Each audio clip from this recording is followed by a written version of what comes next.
Welcome back to Inside Post Challenge, part of the Road to the Breeders' Cup, sponsored by Adequan. This week we're taking a look at the Jockey Club Gold Cup and the Goodwood Stakes.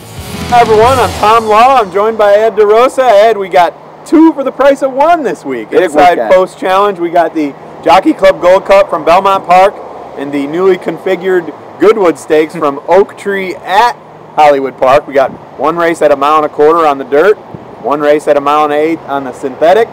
Both races major stepping stones towards the Breeders' Cup Classic. Absolutely, yeah. Last year the Oak Tree meet proved to be quite the prep weekend for Breeders' Cup. Obviously last year was at Oak Tree, so a little different dynamic this year.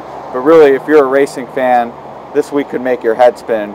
Huge racing coast to coast, Midwest, East Coast, West Coast, and really no bigger stage than Belmont Park and the Jockey Club Gold Cup. Yeah, there's really, like you were saying, Oak Tree has a ton of preps all over the place. We're only looking at two of the races. We could be looking at, I mean, anywhere from 8 to 10 races. Right. That's just Saturday alone. We got the Arc de Triomphe is actually going to be on Sunday, going to produce probably, in their whole card, going to produce a lot of European contenders. Absolutely. Got Zenyatta's running on the card on Saturday. Classic favorite if she wins. Yeah, we didn't pick that race because we wanted to give a little bit of a challenge to the challenge. Yeah, good point. But like you said, the Jockey Club Gold Cup drew, you know, it's not like a 4 or 5 horse field like it seems to have been the last couple of years, but it did drew probably the leading Breeders' Cup male classic contender in Blame, 3 for 3 this year.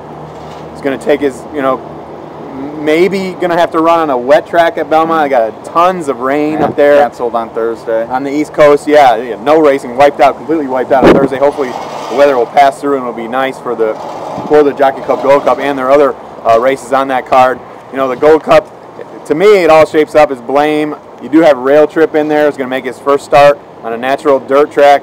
You got Fly Down, the 3-year-old, coming off a tough loss in the Travers at 1.25 miles. So you know he's pretty proven. Got a new owner this week. Yeah. You know, lots of different angles in the Gold Cup, but all eyes are really on Blame. Yeah, absolutely. But it is a defining race. I mean, if Rail Trip takes to the dirt and beats Blame on the square, and certainly he's going to be a major classic contender, especially since we'll know he can do it at 1.25 miles, which is a distance he faltered at in the Gold Cup while giving weight. So I certainly wouldn't count him out, and he might end up being the value because Blame's sort of the glamour horse for once after playing second fiddle to Quality Road but beating that foe.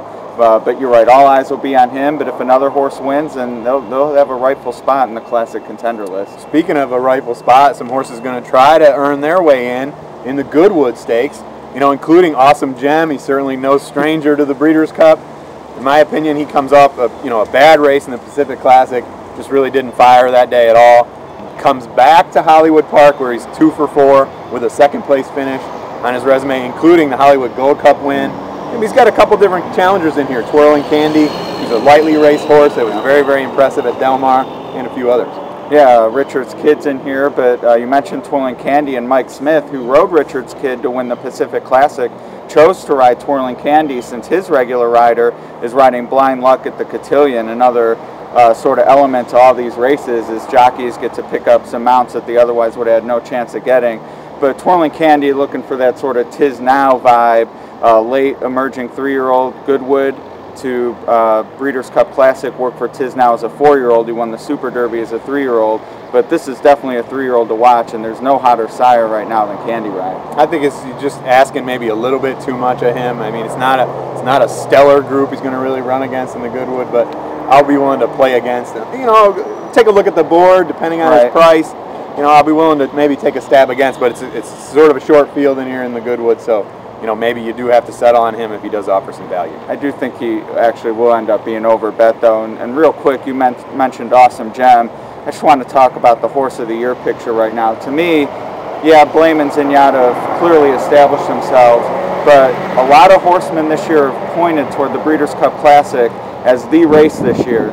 So to me, a horse like Awesome Gem is still in the Horse of the Year conversation. Absolutely. If he wins the Gold Cup, the Goodwood, and then the Classic, why wouldn't it be him? Right, because you know he's going to probably go against the pro tem leader or leaders in Blame and Zenyatta in the Classic. If he beats them fair and square, he still has a shot. Good old 7-year-old gelding. Which that's part of the fun of fall racing. A lot of championships to be decided.